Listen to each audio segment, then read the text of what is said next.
জয় নিতাই জয় ঠাকুর নরোত্তম গৌর যার প্রাণধন জয় ঠাকুর নরোত্তম প্রেম ভক্তির মহাজন গৌর হরি বল জয় পরমাত্ম শ্রী গুরুদেব অষ্টতর শত প্রভুপাদ শ্রীল কৃষ্ণচন্দ্র দাস গোস্বামী মহারাজের জয় জয় হোক অনন্তমণি সাধুগুরু বৈষ্ণবী জয় গৌর গৌর হরি বল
নাম নবদ্বীপ ও ধাম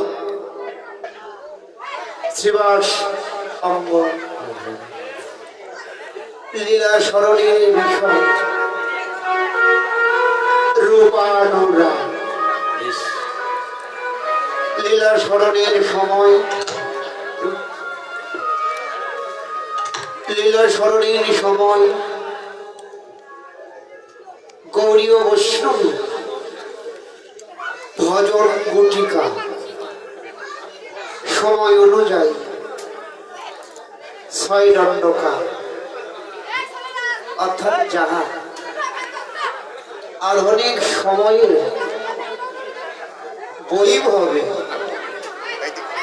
2 ঘন্টা 24 মিনিট লীলা স্মরণকারী সকল সাধক ভক্তগণ লীলা রস মাধুরী আস্বাদনকারী আমার শ্রী গৌরাঙ্গ হরি আমাদের নিত্যানন্দ অভিন্ন তনু প্রেম ভক্তির মহারাজ শ্রীনরোত্তম দাস ঠাকুর মহাশয় বললেন এ বাবা এখানে তো কীর্তন চলছে তোমরা কি করবা এই কীর্তন করলে আমাদের অসুবিধা হয় এই ছেলে তোমরা কি করবা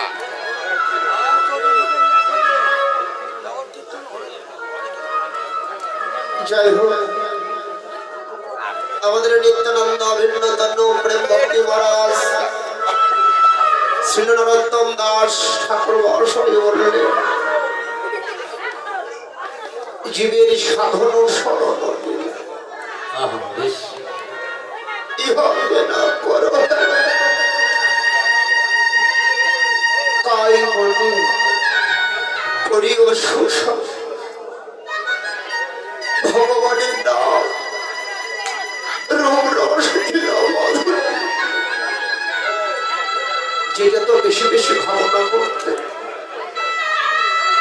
তার তত কৃষ্ণ প্রেমান্বিত হবে যার ভাবনা যত প্রকট ভগবান তার কাছে তত যার ভাবনা নেই তার ভজন নেই ভাবনার প্রাপ্তি নিকটে পাওয়া যায় যদি আমাদের ছেলে মেয়ে মনে মনে ভাবে যে আমি লেখাপড়া শিখে আমি একজন ডক্টরেট হব কিংবা ইঞ্জিনিয়ার হব তাহলে তাকে কি করতে হয় বেশি বেশি অধ্যবসায় করতে হয় রাত্রি জাগরণ করে বেশি বেশি লেখাপড়া করতে হবে যদি বেশি বেশি অধ্যবসায় করে রাত্রি জাগরণ করে পড়াশোনা করলে সে তার লক্ষ্য বুঝতে পারে যদি কোনো ভক্ত মনে মনে ভাবে আমি ভগবানের কোনো ভক্ত মনে মনে ভাবে আমি গৌর চরণ লাভ করব তাকে বেশি বেশি ভজন সাধন করতে হবে আর এই ভজন সাধন করতে হলে চৈতন্য চরিতামৃত এক জায়গায় লিপিবদ্ধ করলে ও মা কি করলে আমরা ভগবানকে পাবো কি করলে আমরা ভগবত চরণ লাভ করিতে পারব কৃষ্ণদাস কবিরাজ গোস্বামী এক জায়গায় লিপিবদ্ধ করলেন ব্রহ্ম আত্মা ভগবান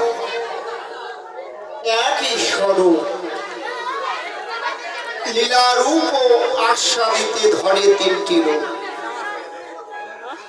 যেমন এই যে মা, কথা বলবেন না, যিনি ব্রহ্ম তিনি আত্মা বা আত্মা, একই স্বরূপ। যেমন জলের তিনটি অবস্থা,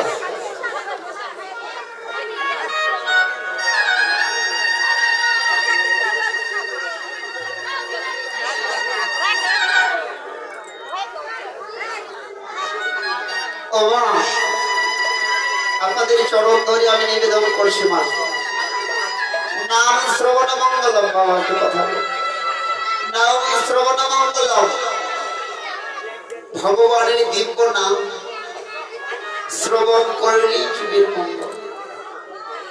যদি কেউ বুঝে শ্রবণ করে তারও মঙ্গল, যদি কেউ না বুঝে শ্রবণ করে তারও মঙ্গল।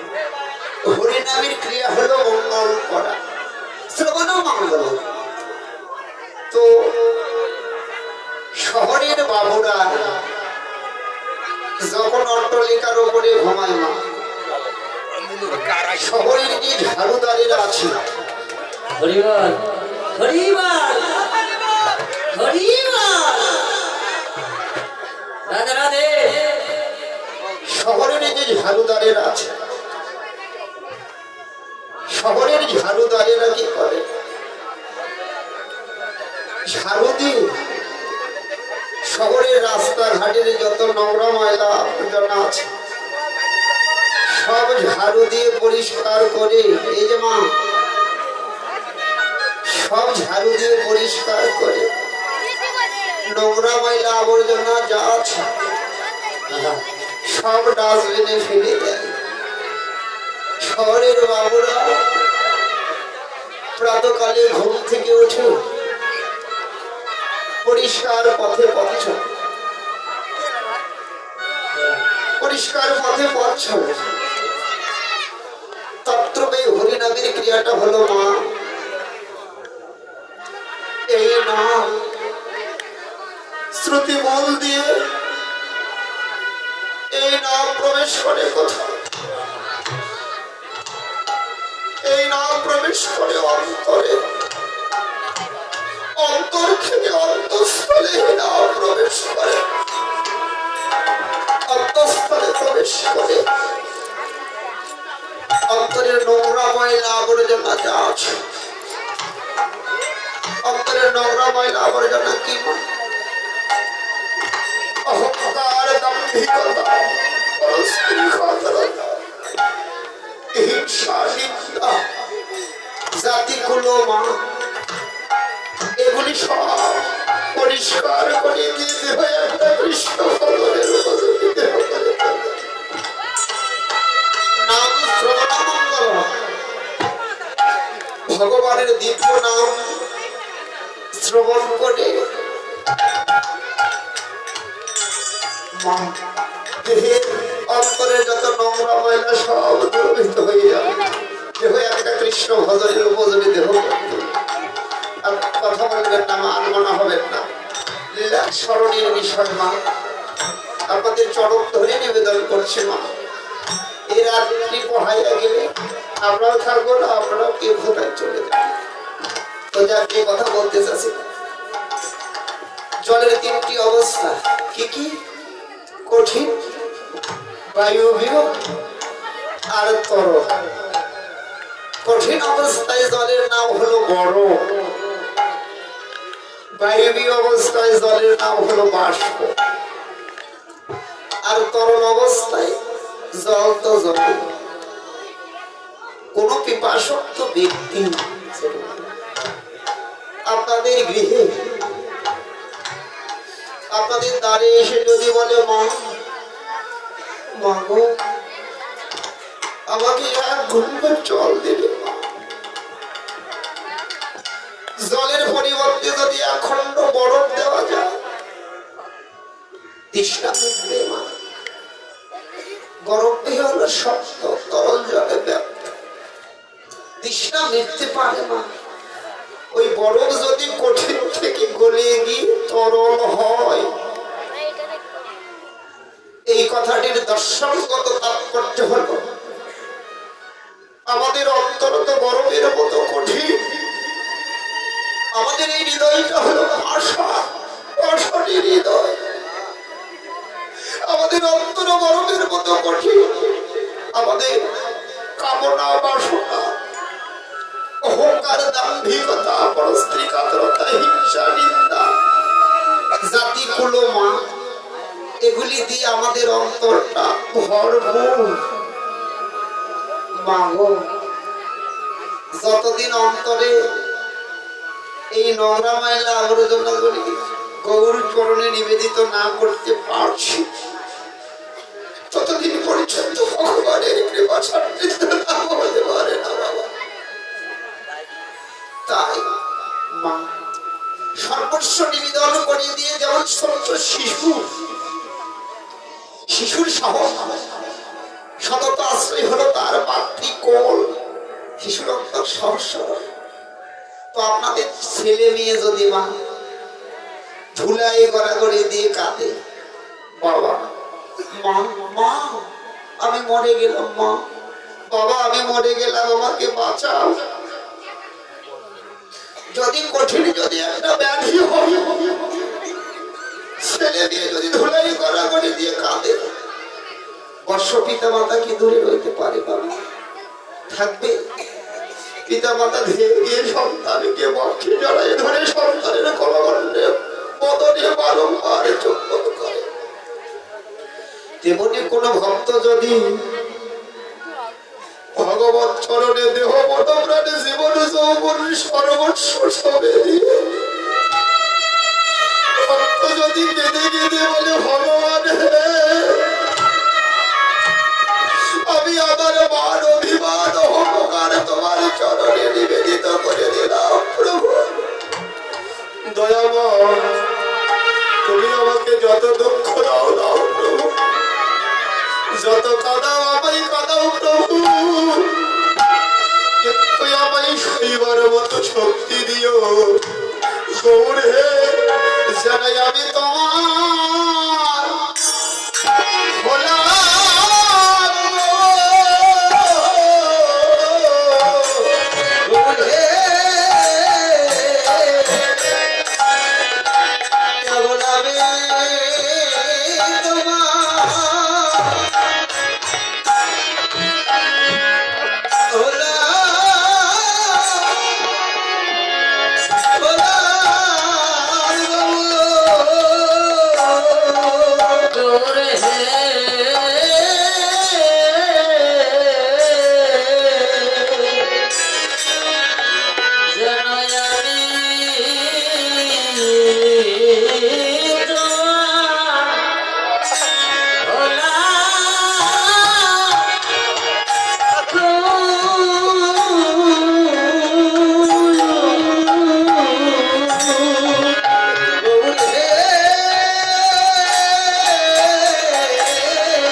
জানালেন দামিনী দাম দমন রুচি দর্শন দূরে গেও দরপকতা সব দর দামিনী দাম দূরে কেউ দরপকতা সব হাঁটু ভাঙা দর। তাহলে দামিনী মানে কি মা? দামিনী মানে হলো বিদ্যুৎ। আর এই বিদ্যুতের উৎপত্তি কোথায়? নভমণ্ডলে অর্থাৎ গগন মণ্ডলে। কখন উৎপত্তি হয়? এই যে প্রায় বর্ষাকাল এসেছে, এই বৈশাখ জ্যৈষ্ঠ আষাঢ় শ্রাবণ, দেখবেন বর্ষাকালে যখন মেঘে মেঘে যখন ঘর্ষণ হয়, মেঘে মেঘে ঘর্ষণ হলে তখন বিদ্যুতের উৎপত্তি। তো প্রাকৃত জগতে গগনমণ্ডলে মেঘের মধ্যে থাকে বিদ্যুৎ,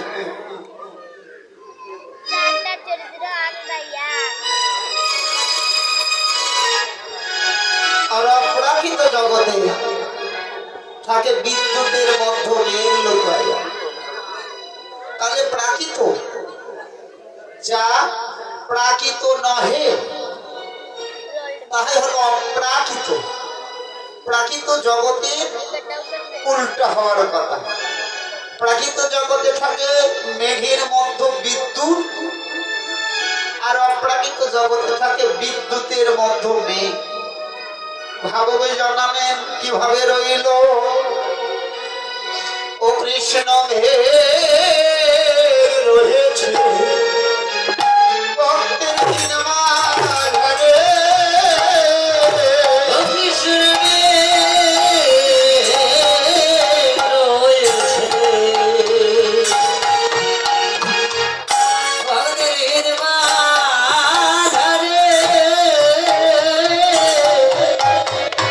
কৃষ্ণ রয়েছে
যখন অন্তরে উদয় হয় তখন ওই মেঘের ধারা নয়ন পথে অশ্রুবিন্দু ভূপতিত হয়। যখন হৃদয় আসে, যখন ঘর্ষণ হয়, কিন্তু সবার ঘর্ষণ হয় না রে মা। সবার ঘর্ষণ হয় না হৃদয় আসে। কেন হয় না? কৃষ্ণ নামে অবশ্যই ভগবানের জন্য অশ্রুবিন্দু ভূপতিত করতেই হবে। ভগবানের নামে কাদা এটি তুল্য মা। কৃষ্ণ বলিতে অশ্রুপাত, এটি পূর্ব জন্মের স্বীকৃতি। পূর্ব জন্মে যার আছে সাধু সংস্কার, এ জন্মে কৃষ্ণ ভজন হইলে তার চমৎকার। তাই ও মা, আজকে আপনাদের সম্মুখে কিছু ভক্তি সম্পর্কে কথা বলবো। বাহ, বেশ। আপনারা তো পদ অনেক কীর্তনীয় মুখে শ্রবণ করেন, কিছু ভক্তির কথা বলবো। ভক্তিটা কি মা? ভক্তিটা কি? ছোট মাস্টার আমাদের রূপ গোস্বামী প্রভুপাদ, আমাদের সর্বস্বামীর মতো জয়রূপ সনাতন ভট্ট রঘুনাথ, শ্রীজীব গোপাল ভট্ট দাস রঘুনাথ, এসই গোসাইয়ের করি চরণ বন্দন, যাহা হইতে বিঘ্ননাশ অভীষ্ট করুন। এই ছয় গোসাই জগে ব্রজে করিল বাস, রাধা কৃষ্ণের নিত্য লীলা করিলেন প্রকাশ। তো আমাদের রূপ গোস্বামী প্রভুপাদ এক জায়গায় লিপিবদ্ধ করেছে ভক্তি শাস্ত্রে। ভক্তিটা কি মা? আজকে আপনারা শুনুন মা, ভক্তি কি? ভক্তি কাহাকে বলে? আর মনে হবেন না, খুব মধুর কথা বলে। আপনাদের মতো শুদ্ধ বৈষ্ণবের চরণ দর্শন করে আমার এই কথাটা উদয় হল। ভক্তিটা হলো গৃহে আমার বিবাহ যোগ্য কন্যা আছে, পিতামাতার থেকে আসেন যে আমার কন্যাকে একটা সুপাত্রের হাতে সম্পাদন করতে পারলে মঙ্গল। গৃহে একটা এমএ পাস ছেলে আছে, ভগবানের কাছে এটাই চাওয়া, হে ভগবান আমার ছেলের যেন একটা ভালো চাকরি হয়। বিবাহ যোগ্য কন্যা আছে, আমার মেয়ের যেন এক জায়গায় ভালো জায়গায় বিবাহ হয়। এগুলি আমাদের চাওয়া পাওয়া, তাই না মা? এগুলি আমরা চাই না? আমরা মায়েরা আরো বেশি করে চাই। বাবা বসে। মায়েরা বেশি করে চাই কি? মায়েরা যখন বিভিন্ন পূজা অর্চনা, তো আপনারা করেন, পূজা অর্চনা করেন না? করেন তো। ওই পূজা অর্চনায় আপনারা যে পূজাই করেন, মঙ্গল চণ্ডী করেন আর শর্মাই করেন। হে ভগবান, মা মঙ্গল চণ্ডী, আমার প্রতিদেব, আমার স্বামী যেন ভালো থাকে, আমার ছেলে মেয়ে যেন লেখাপড়া হয়। আমি কাঙাল, আমাকে ধন দাও, আমাকে জম দাও, আমাকে মান দাও, আমাকে কুল দাও, আমাকে টাকা দাও, পয়সা দাও, প্রতিপত্তি দাও, বিদ্যা দাও। এগুলি আমরা চাই না মা ভগবানের কাছে? চাই? কথা বলেন না কেন মা? আপনারা চান? ভগবানের কাছে কোনো কিছু চাইতে নাই মা। ভগবানের কাছে কোনো কিছু চাইতে নেই। ভগবান জীব সৃষ্টির আগে এই জীবের চলার গন্তব্য স্থান কত দূর পর্যন্ত হবে সব মজুত করে রেখেছে। অন্ন, বাসস্থান, যা লাগে সব তিনি মজুত করে রেখেছে। ভগবানের কাছে চাইতে, ভগবানের কাছে চাওয়া একটি, হে ভগবান এই ধরাতে অনেকবার আপ ডাউন করলাম প্রভু, কত জনিতে জন্ম হলো, আর আমি ধরাতে আসতে চাই না প্রভু। আমি যেন তোমার ওই রাঙা রাতর চরণে আশ্রয় পাই প্রভু, আর আমার অন্য বাসনা নেই। তাই রূপ গোস্বামী প্রভু বললেন, অনন্য অভিলাষী সাহিত্যম শরণ্য জ্ঞান কর্ম দানম আনুকূলেন কৃষ্ণ অনুশীল ভক্তি উত্তম। তাহলে উত্তম ভক্তি করতে অনন্য অভিলাষী সাহিত্যম আকুলেন্দ কৃষ্ণ অনুসৃত ভক্তির উত্তমা অনন্য অভিলাষ ভগবানের কাছে কোনো কিছু চাইতে না সাহিত্যম শূন্য কিছুই চাওয়া যাবে না ভগবানের কাছে শুধু চাওয়া ভগবান তোমার যেন আমি চরণ পাই প্রভু তার ছোট্ট একটা দৃষ্টান্ত আমাদের পঞ্চতত্ত্বের মধ্যে একটি তত্ত্ব দৃষ্টান্ত দিয়ে গেছে ছোট্ট একটা দৃষ্টান্ত দিলে ভালো বুঝতে পারবে আমাদের শ্রীবাস পণ্ডিত মহাপ্রভু যখন রাই রামানন্দ নরহরি গৌরীদাস অভিরাম গৌর হরির অন্তরঙ্গ ভক্তদের নিয়ে যখন নদীয়ার পথে হরিনাম করতে করতে যখন এসে উপনীত হলো শ্রীবাসঙ্গনে উপনীত হওয়ার পরে মহাপ্রভু এসে শ্রীবাসঙ্গনের মণিকোটায় দুটি বাহু উত্তোলন করে হেমদণ্ড দুটি বাহু উত্তোলন করে হরে কৃষ্ণ হরে কৃষ্ণ কৃষ্ণ কৃষ্ণ হরে হরে হরে রাম রাম রাম হরে হরে ভক্তদের নিয়ে হরিনাম সংকীর্তন করছে শ্রীবাসঙ্গ ভক্তরা মৃদঙ্গ করতাল নিয়ে হরিনাম সংকীর্তন করছে আর ওই দিনে শ্রীবাসের একটি পুত্র ছিল সেই পুত্র বিয়োগ হয়ে গিয়েছে মারা গিয়েছে ওই দিনে যদি আপনাদের গৃহে যদি পুত্র কন্যা যদি বিয়োগ হয়ে যায়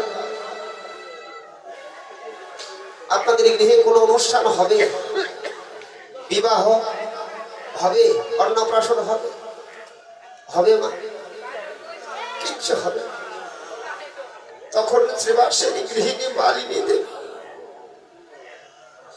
ধবল বসন দিয়ে আর পুত্রকে মৃত পুত্রকে ঢেকে রেখেছে আর রোদন পরায় না হয়ে কান্না করছে বাবরে তুই আমাকে ছেড়ে চলে গেলে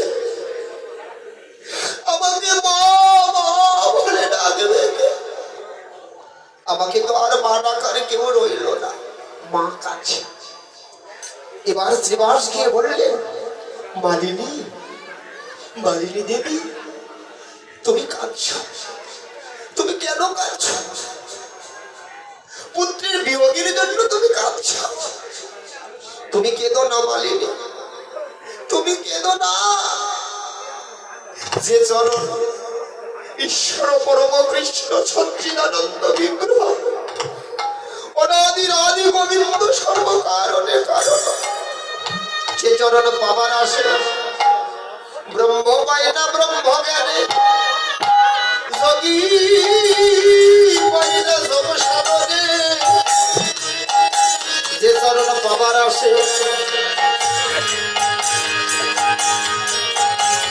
যে চরণ পাবার আসে শিব হয়েছে শ্মশানবাসিনী শ্মশানবাসী সেই চরণ আমরা পেয়েছি তুমি কেঁদো না আর তুমি যদি কাঁদো তাহলে আমি গঙ্গার জলে অবগাহন করে আমার এই প্রাণ ত্যাগ করব তখন মালিনী দেবীকে দরজা বন্ধ করে দিয়ে শ্রীবাস এসে হরিনামে মহাপ্রভুর সঙ্গে হরিনামে মেতে গেলেন হরে কৃষ্ণ হরে কৃষ্ণ কৃষ্ণ কৃষ্ণ হরে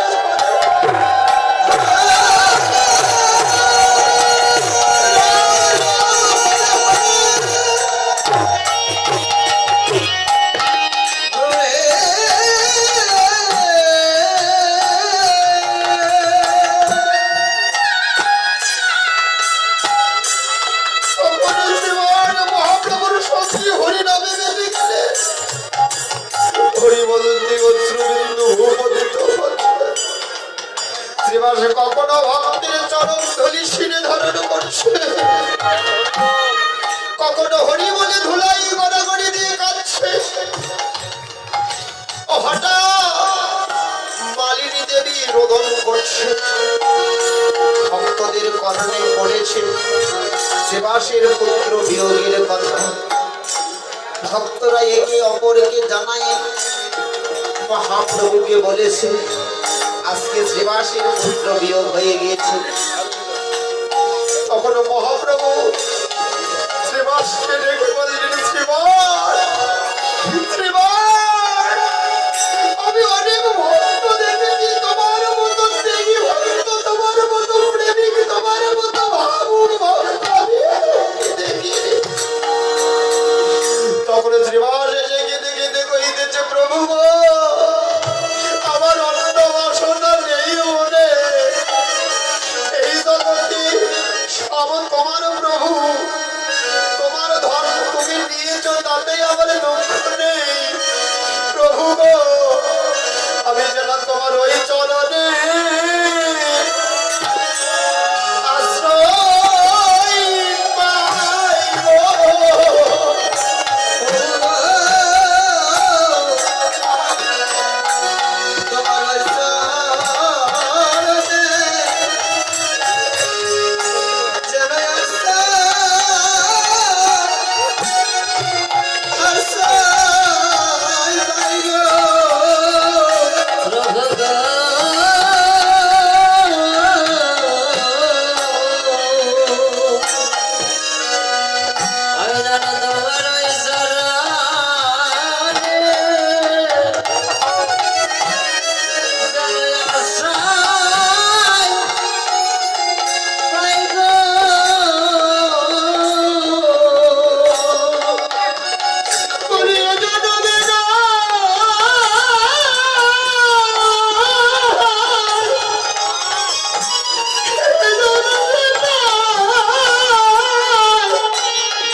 মৃত পুত্রের কাছে গেলেন, গিয়ে বললেন, বর্ষা তুমি এলেই বা কেন, আবার অসময়ে যাচ্ছ কেন? মহাপ্রভু ওই মৃত পুত্রকে বলল, মৃত সন্তানকে বলল, তো ভগবানের কৃপা মৃত বৃক্ষে পুষ্প বিকশিত হয় বাবা, মৃত গাছে পুষ্প বিকশিত হয়। তো ভগবানের পরশে ওই মৃত পুত্র প্রাণ ফিরে পেয়েছে। তো মহাপ্রভু বললে, বর্ষ তুমি এলে কেন, আমরা যাচ্ছ কেন? তখন ওই পুত্র মৃত পুত্র উঠে বলল, প্রভু তোমার আজ্ঞা হয়েছে, তাই আমি তোমার ভগবত ধামে যাচ্ছি প্রভু। তো বলল, বর্ষ তুমি তো চলেই যাচ্ছ, তোমার যে পিতা মাতা কাঁদছে, তোমার মা রোদন করছে ধুলাই গড়াগড়ি দিয়ে, তোমার পিতা রোদন করছে ধুলাই গড়াগড়ি দিয়ে, তুমি তো চলেই যাচ্ছ। তখন ওই সন্তান উঠে বললে, কস্য মাতা কস্য পিতা কস্য সহোদর ভ্রাতা। প্রভু এই ধরাতে তো আমার অনেকবার জন্ম হয়েছে, এরা আমার কোন জন্মের মাতা, এরা আমার কোন জন্মের পিতা? বলো প্রভু, আমার তো অনেকবার জন্ম হয়েছে, যা তুমি জানো, এরা আমার কোন জন্মের পিতা, কোন জন্মের মাতা? তখন ও মা, সেই সন্তান আধা ঘন্টা আগে 30 মিনিট আগে প্রাণ ত্যাগ করছে, আধা ঘন্টা পরে আর পিতা মাতাকে চিনতে পারছেন না। এই স্বল্প সময়ের মধ্যে আর চিনতে পারছে। এই জগতে যত আশ্রয় থাক, স্বামী স্ত্রী বন্ধু আত্মীয় স্বজন, স্বামী স্ত্রী নিবিড় বন্ধন, স্বামী স্ত্রী কত ভালোবাসার নিবিড় বন্ধন, এই বন্ধন একদিন না একদিন ছিন্ন হয়ে যাবে। সব আশ্রয় হলো নিত্য, আর নিত্য আশ্রয় কোনটি মা? যাকে পেলে জীবের আর পাওয়ার কোনো কিছু বাকি থাকে না, যে চরণ লাভ করিলে মৃত্যুকালে হারাবার ভয় থাকে না, যাকে পেলে অনন্ত কোটি বিশ্ব ব্রহ্মাণ্ডের সকল জীব হয় একান্ত অবদান। সেই চরণ পাওয়াই আমাদের একমাত্র উদ্দেশ্য। ভাবক জানালেন ওই চরণ তলে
ভগবানের কাছে কোনো কিছু চাইতে নেই, ভগবানের কাছে একটি চাওয়া, প্রভু তোমার যুগল চরণ যেন আমি পাই।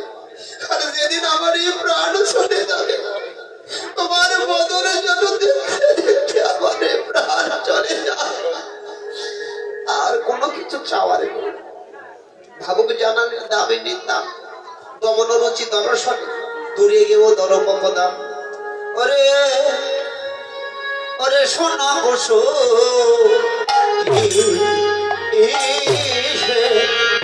সেবা করি রে, ওরে শত কোশো সেবা সেবা করি রে, সোনা বসো সেবা করি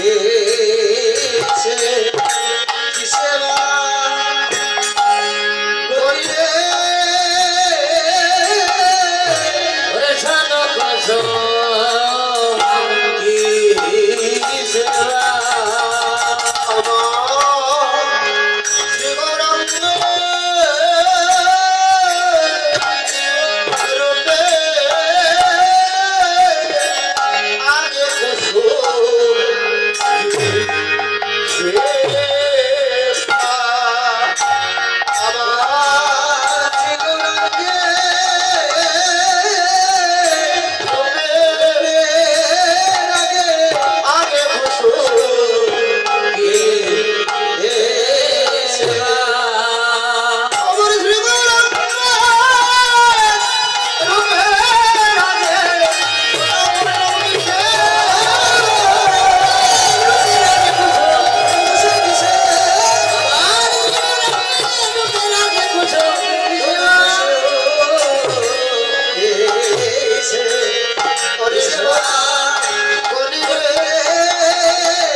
ওই রূপ দর্শন করলেন কি সুরধনী গঙ্গার কুলে হেমানন্দ বাহু তুলে গৌরহরি দণ্ডায়মান। কিসে রূপের ছটা বাবা, রাধে রাধে, কিসে রূপের ছটা, রাধে রাধে, কিসে রূপের লাবণী, বলো রাধে রাধে, কিসে রূপের ছটা, কিসে রূপের লাবণী, কিসে রূপের দীপ্তি। ও রূপ যেই দর্শন করবে তারই মন প্রাণ হরণ করে নেবে। এক নাগরী ওই রূপ দর্শন করে ঘরে ফিরে এসেছে। এসে ওই নাগরী তুলনা করবে কিছু, তো গভীর অরণ্য থেকে দু কর ভরে কুসুম চয়ন করেছে, কুসুম চয়ন করেছে। এইবার তুলনা করব গৌরূপের সঙ্গে কুসুমের সঙ্গে, অর্থাৎ ফুলের সঙ্গে। এই যে ফুলের সঙ্গে দুটি কর ভরে কুসুম চয়ন করেছে, অনেক ফুল। কেমন সে ফুল, হলুদ বর্ণের ওপরে নীলিন বর্ণের হালকা আভা, অর্থাৎ উজ্জ্বল মৃত বর্ণ থাকে। দুধের মধ্যে যদি আলতা দেওয়া যায় মা কেমন লাগবে, দুধের আলতা সুন্দর। এইরকম মনোহরা ফুল চয়ন করেছে। চয়ন করে দুটি কর ভরে গৌরূপের সম্মুখে, যেখানে গৌরহরি দণ্ডায়মান আছে গঙ্গার কোলে, এসে ওই নাগরে উপনীত হয়েছে। কেন হয়েছে, ওই রূপের সঙ্গে তুলনা করবেন। কিন্তু হঠাৎ করে একটি অঘটন ঘটে গেল মা। ওই নাগরী যেই গৌরূপে নয়ন দিয়েছে, গৌরূপে নয়ন দিয়ে ওই রূপের ছটা লেগে যেমন বিদ্যুতের আভা, যদি এক গগনমণ্ডলে যদি একবার বিদ্যুৎ চমকায়, জগতে সকলের চোখ ঝলসে দেয়। ওই রূপের ছটা লেগে কখন যে নদীয়ার নাগরীর সচল হাত, যে হাত সচল, সে হাত অচল হয়ে ফুলগুলি গৌর চরণে লুণ্ঠিত হয়ে মরে গিয়েছে। ফুলগুলি গৌর চরণে লুণ্ঠিত হয়ে মরে গিয়েছে। নাগরী নিজে সংবরণ করতে পারে না, তার হিতাহিত জ্ঞান নেই। কখনো যে ফুলগুলি গৌর চরণে লুটে পড়ে গেল, সংবরণ করতে পারলে, তখনও ফুলগুলি গৌর চরণ পেয়ে ফুলগুলির আনন্দ হয়েছে। ফুলগুলি গৌর চরণে লুটুপুটু দিয়ে কেঁদে কেঁদে বললেন, গৌর হে, আমাদেরকে জন্ম দিয়েছ কুসুম কুলে,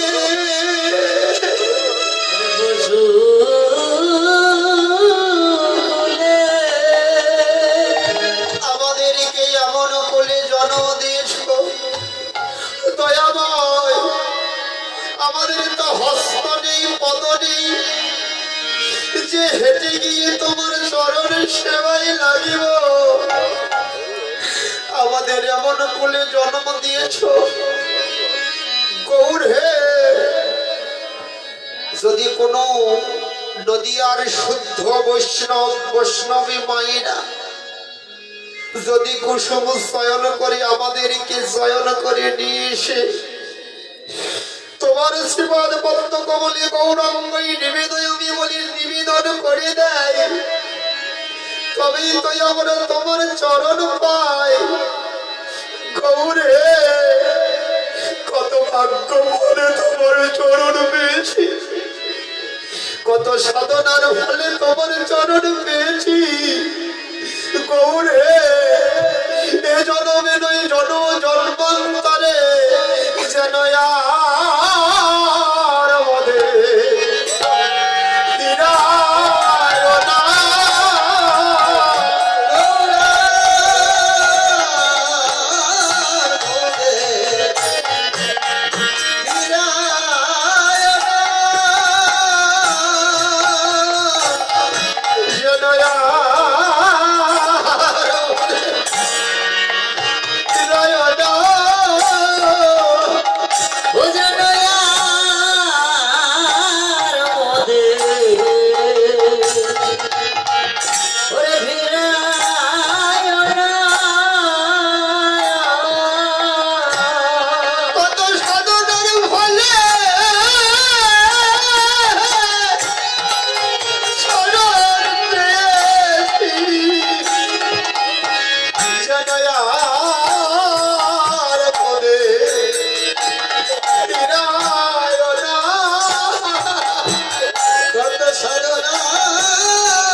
অবনে মাঝারে ধত্রী মাঝারে অনেক পুষ্প বিকশিত হয়, অনেক ফুল ফোটে না। সব ফুল কি গৌর সেবায় লাগে? সব ফুল কি পূজায় লাগে? দেখবেন শিমলের ফুল অনেক উঁচায়, ওই ফুল কি ভগবত সেবায় লাগে? কোন ফুল রোগের তাপে শুকাইয়ে যায়, ও ফুল গৌর সেবায় লাগে না। আমরাও তো মা এই অবনী মাঝারে এসেছি, ধরাতে এসেছি, আমরাও তো বিকশিত হয়েছি ফুলের মতো, একজন এক একটি ফুল, প্রত্যেককে আমরা ফুলের মতো। আমরা কি সবাই ভগবান সেবায় লাগবো মা? সবাই কি ভগবানের চরণ পাবো? আর আপনারা পাবেন মা, আপনারা বৈষ্ণব, আপনাদের অবশ্যই প্রেম হবে, কিন্তু জগতে আমি বড়ই অপরাধী। জগতে আমার মতো পতিতে পাবন আর কেউ নেই। তাই ও মা অবশ্যই ভজন করবেন মা।